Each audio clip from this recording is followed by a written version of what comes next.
Guys जैसे जैसे हमारे प्रोजेक्ट का साइज बढ़ता जाता है, कोड को ऑर्गेनाइज करना भी उतना ही मुश्किल होता जाता है। और अगर कोड को अच्छी तरह ऑर्गेनाइज करना आपको नहीं आता तो प्रोजेक्ट अपने को स्केल नहीं कर पाओगे आप। तो इसका सोल्यूशन हमें मिलता है जावास्क्रिप्ट मॉड्यूल्स में। जावास्क्रिप्ट मॉड्यूल्स की हेल्प से आप अपने कोड को मॉड्यूलर बना सकोगे। और कोड को मॉड्यूलर बनाने से मुराद ये होती है कि छोटे छोटे पार्ट्स में इसे डिवाइड कर लेना। ये हम इस वीडियो में देखने वाले हैं। ये वीडियो बहुत छोटा और बहुत ज्यादा इन्फॉर्मेटिव होने वाला है, तो ध्यान से देखना। सबसे पहले यहाँ पे मैं एक फाइल बना लेता हूँ। फाइल का नाम रख देते हैं हम module.js। अब जब भी आप मॉड्यूल बना रहे होगे ना यार, तो आपने जिस भी फंक्शन के लिए मॉड्यूल बना रहे हो, देखो काम हमारा ये है कि फंक्शंस को छोटे छोटे पार्ट्स में रख देना, मतलब हर एक फंक्शन को अलग अलग फाइल में रख देना। ठीक है, तो आपने फाइल का नेम भी वैसा ही रखना है। यहाँ पे आपने सिंपल एक फंक्शन ही बना लेना है। और जरूरी नहीं कि आप फंक्शन के लिए एक मॉड्यूल बना सकते हो, आप ऑब्जेक्ट के लिए भी एक अलग मॉड्यूल बना सकते हो, वेरिएबल के लिए भी बना सकते हो। जहाँ पे आपको लगे कि कोड को ऑर्गेनाइज करने की जरूरत है, आप उस सब के लिए अलग से मॉड्यूल बना सकते हो। तो तरीकाकार इसका सिंपल वही रहता है जिस तरह से आप कोई भी फंक्शन या कोई वेरिएबल बनाते हो, लेकिन इसके साथ आपको यूज करनी पड़ती है एक्सपोर्ट स्टेटमेंट। अब यहाँ पे एक्सपोर्ट मैंने लिख दिया और उसके बाद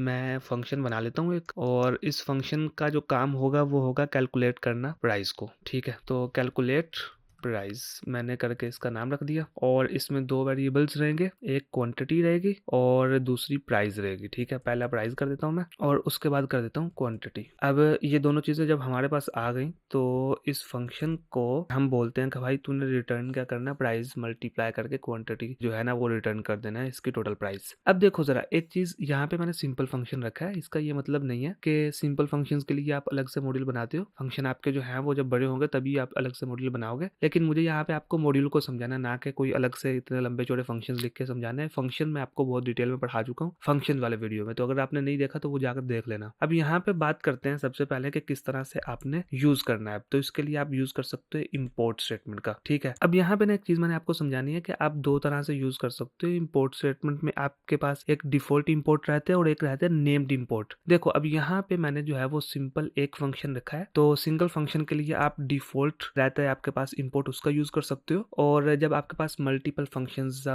वेरिएबल्स होते हैं तो उसके लिए आप यूज कर सकते हो नेम इम्पोर्ट का। तो यहाँ पे अभी आ गया इम्पोर्ट और इसके बाद मैं नेम लिख देता हूँ इसका, और नेम क्या था इसका, कैलकुलेट प्राइस। और यहाँ पे ये साथ ही मेरे पास आ गया। तुम इसे इम्पोर्ट कर लो कहाँ से, फ्रॉम डॉट मॉड्यूल। ठीक है, ये आपने लिख देना। डॉट और स्लैश लगाने का मकसद यहाँ पे ये है कि देखो करंट डायरेक्टरी में ये पड़ा है, मतलब फोल्डर्स होते हैं ना हमारे पास, सेम फोल्डर में कोई भी फाइल हो तो उसके लिए हम यूज करते हैं डॉट और साथ फॉरवर्ड स्लैश का। ठीक है, तो ये करंट डायरेक्टरी में उसे तलाश करता है। अब उसके बाद मैं इसको यूज कर सकता हूँ कहीं भी करना हो यूज इसे। मैं एक वेरिएबल बना लेता हूँ कॉन्स्ट टोटल, और यहाँ पे इसका काम ये है कि कैलकुलेट करना प्राइस को। अब देखो दो पैरामीटर थे इसमें, इस फंक्शन में दो पैरामीटर थे, एक प्राइस था और दूसरा था क्वांटिटी। इसी तरह से मैंने यहाँ पे दो आर्ग्यूमेंट दे दिए। प्राइस मैंने इसकी दे दी 10, बल्कि इसकी कर देता हूँ मैं 100, और क्वांटिटी मैंने कर दी 5। ठीक है, कोई चीज हो सकती है। इसके बाद मैं यहाँ पे क्या कर सकता हूँ, इसे जो है वो कंसोल लॉग करवा सकता हूँ। उसके बाद यहाँ पे जो भी मेरे पास स्टेटमेंट होगी, जो भी रिजल्ट होगा वो लॉग हो जाएगा कंसोल में। तो यहाँ पे देखो ये एक एरर देगा। ठीक है, ये एरर क्यों दे रहा है, ये एरर इसलिए दे रहा है कि ये समझ नहीं पा रहा है कि हम यूज कर रहे हैं ECMAScript मॉड्यूल्स का। अब देखो ECMAScript का हम यहाँ पे यूज कर रहे हैं तो ये इसको रिकॉग्नाइज नहीं कर पा रहा। इसके लिए आपने क्या करना है, यहाँ पे स्क्रिप्ट में आकर लिख देना टाइप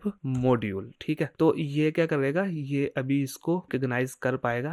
दोबारा से अगर मैं देखूं इसे तो ये क्या बोल रहा है, net not found. Okay okay okay, तो वो कह रहा है कि भाई अब इसको मॉड्यूल जो है वो मिल नहीं रहे। अभी चेक करते हैं, मॉड्यूल डॉट JS में कर देता हूँ इसको, तो ये सही हो जाएगा। और ये देखो, ठीक है, मैंने कंप्लीट उसका नेम नहीं लिखा था, तो अभी जैसे लिखा तो ये सही हो गया। मैं थोड़ा सा इसको जूम कर लेता हूँ स्क्रीन को, तो अब यहाँ पे आप देखोगे कि इसका रिजल्ट मुझे दे रहा है। ठीक है, 500। अब इसी तरह से अगर आपको कोई और भी यहाँ पे फंक्शन या वेरिएबल को मैं अभी यूज करके आपको दिखाता हूँ कि आप जो है वो वेरिएबल भी बना सकते हो यहाँ पे। तो इसके लिए इस दफा मैं वेरिएबल बना देता हूँ। एक्सपोर्ट करते हैं हम वेरिएबल को, और ये काम ये करेगा कि टैक्स रेट को भी अभी कैलकुलेट साथ ना करके करके देगा, हमें टोटल फाइनल प्राइस देगा। ये टैक्स रेट हम रख देते हैं 2%, ठीक है 0.2, ठीक है 2% नहीं 0.2 रख देते हैं। तो ये हमने रख दिया। उसके बाद यहाँ पे आके इसे भी हम कर सकते हैं। अभी यहाँ पे मुझे डिफॉल्ट की भी जरूरत नहीं है, जो मैं डिफॉल्ट स्टेटमेंट यूज कर रहा था ना, इसकी भी जरूरत नहीं है, क्योंकि अभी जो है वो हम यूज करने वाले हैं नेम्ड इंपोर्ट का, और यहाँ पे हम मल्टीपल जो है हमारे पास इंपोर्ट उनका यूज करने वाले हैं। एक हमने कैलकुलेट प्राइस को इंपोर्ट किया, दूसरा टैक्स रेट जो वेरिएबल था उसको इंपोर्ट किया। अब देखो जरा यहाँ पे गौर से आपने देखना है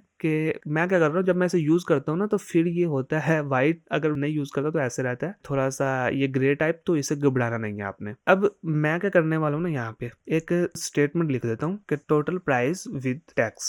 यहाँ पे जो टोटल प्राइस होगी मेरी उसको मल्टीप्लाई करेंगे हम टैक्स से, ठीक है टैक्स रेट, और ये मैंने एक सिंपल इसका छोटा सा फॉर्मूला लिख दिया। अब आपने ये देखना है कि ये हमें क्या करेगा, टोटल प्राइस इसकी देगा टैक्स को कैलकुलेट करके। तो ये इस तरह से जो है वो आप मॉड्यूल्स का यूज कर सकते हो, एक फाइल में फंक्शन बना के दूसरी फाइल में उसका यूज कर सकते हो। इससे आपका कोड जो है वो क्लीन और मॉड्यूलर रहता है, तो इससे आप जो है वो स्केलेबल एप्लीकेशंस बना सकोगे। तो इस वीडियो में इतना ही। नेक्स्ट वीडियो जो है वो हमारे इस कोर्स का लास्ट वीडियो होने वाला है, जिसमें अभी तक हमने जितने भी कॉन्सेप्ट्स पढ़े उन सबको रिवाइज करने वाले हैं, और मैं आपको एक छोटे से वीडियो में सारे के सारे कॉन्सेप्ट्स को जो है वो समझाने वाला हूँ, जितने भी अभी तक हमने पढ़े, और उसके बाद हम प्रोजेक्ट्स करने वाले हैं। नेक्स्ट वीडियो में मैं आपको नोट्स भी प्रोवाइड करूंगा जो आप अपने पास रख सकते हो एज अ रेफरेंस, जिसके बाद आपको कोई भी परेशानी नहीं होगी, कोई भी कॉन्सेप्ट भूलने का खतरा नहीं रहेगा। तो अभी के लिए यार इतना ही। नेक्स्ट वीडियो में मिलेंगे। Till then keep learning, keep exploring, keep coding, and I will see you in the next video.